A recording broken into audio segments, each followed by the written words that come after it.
And just a correction, this should actually say 0.3.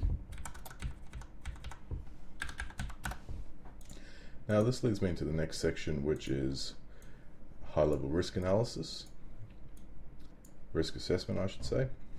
And here we look at some of the different risks that we already talked about in the feasibility section of my presentation.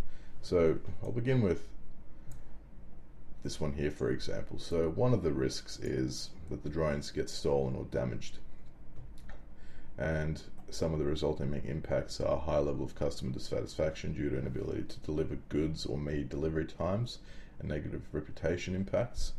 While we can respond to this risk by putting in a couple of different things in place which will reduce some of the impact of that risk. So we've got this graph labeled on two different axes, first being consequence, the other one likelihood.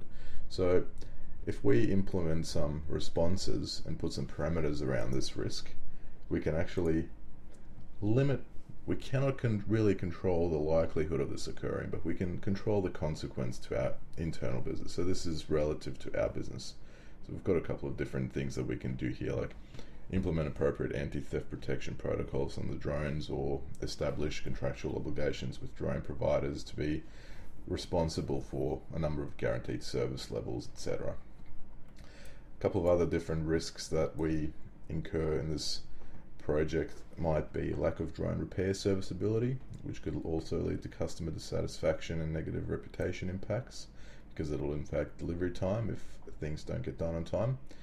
And the risk response can actually have a significant impact there.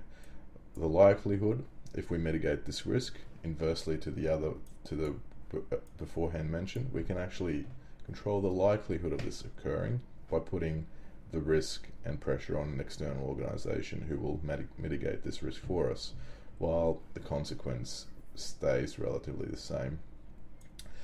Another one, for example, is regulatory changes to ban drone flight, potentially. The resulting impact would be catastrophic, obviously, because we wouldn't catastrophic in terms of this project, and it would have a negative impact on the business as well, however, because it would affect the inability for us to use the drones for delivery, and it's basically a game breaker for this project.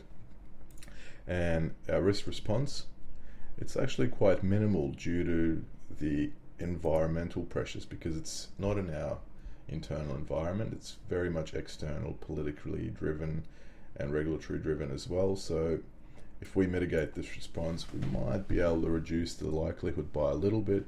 However, the consequence will stay the same if it does happen.